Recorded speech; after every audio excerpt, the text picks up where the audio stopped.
entre Israël et l'Iran. On fait un point avec Ilan Klein, directeur adjoint du département international du Magen David Adom. À votre micro, Eva Soto. Ilan Klein, bonjour. Bonjour. Merci d'être en direct avec nous ce matin sur Radio J. Ilan, alors ce matin, de nouvelles salves de missiles tirés contre Israël après l'entrée en guerre cette nuit des États-Unis aux côtés de l'État juif. On a 16 blessés selon un dernier bilan, c'est ça Ilan ?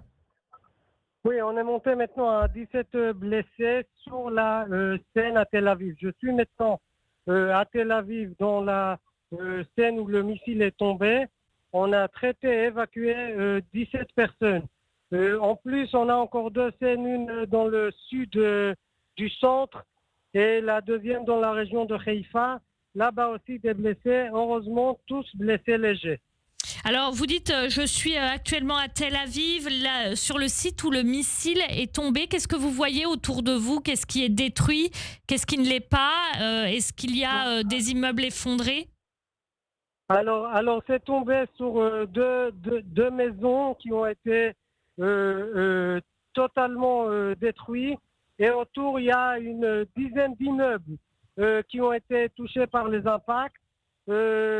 Beaucoup de dégâts ici autour, mais heureusement il s'agit que de 17 blessés légers et je crois que la raison c'est parce que tout le monde ici est rentré dans l'abri et rentrer dans l'abri ça sauve des vies. Ilan Klein, vous êtes sur le terrain au jour le jour, le MDA est évidemment dans cette période de guerre. Qu'est-ce que vous retenez de ce qui s'est passé ces derniers jours, ces dernières heures, depuis l'entrée dans la guerre de l'Iran ? On a vu des images très choquantes qu'on n'a pas l'habitude de voir en Israël, avec des missiles très puissants qui sont tirés, qui réussissent à passer à travers les défenses, et des images littéralement d'immeubles détruits, etc.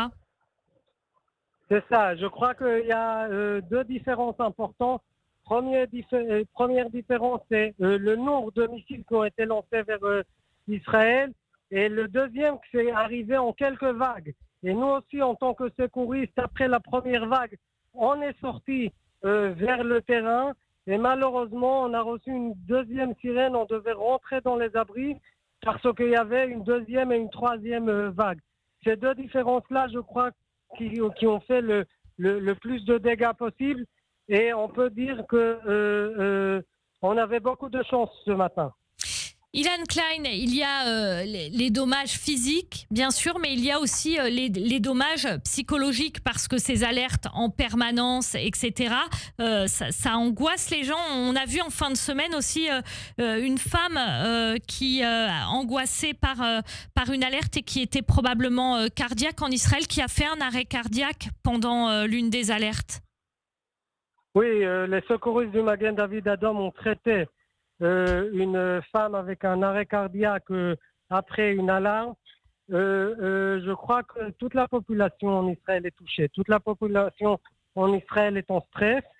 En espérant que cette guerre va finir assez tôt, mais dans la totalité, on peut dire que on est là pour sauver des vies et on espère que ça va passer vite. Ilan Klein, vous parliez tout à l'heure des abris qui protègent des vies. Israël est très protégé, malheureusement. On vient de le voir avec notre invité ce matin d'origine iranienne. C'est pas du tout le cas en Iran. Qu'est-ce qui sauve des vies en Israël ? C'est les abris ou alors c'est aussi d'autres mesures ? Quels sont les conseils que vous pouvez donner aux personnes qui nous écoutent, y compris depuis Israël, Ilan ? Alors avant tout, il faut dire qu'il y a une grande différence entre l'Iran et l'Israël. Les Iraniens, ils ciblent les centres de ville, ils ciblent les civils, mais le pilote de chasse israélien, il cible les terroristes et il cible le régime iranien. Ça, c'est première chose. D'autre part, on peut dire que être dans un abri ou se mettre par terre s'il n'y a pas un abri, ça peut sauver des vies. Et ici en Israël, je dis à tout le monde, il faut écouter les consignes de l'armée, du Home Front Command. Et bien entendu, s'il y a des blessés, il faut appeler le Magen David Adom, le 101. Merci beaucoup Ilan Klein, donc porte-parole international du Magen David Adom et secouriste. Merci beaucoup pour ce point complet et bon courage à vous et à vos équipes sur le terrain, toujours en première ligne, effectivement. Merci Ilan. Merci. Merci.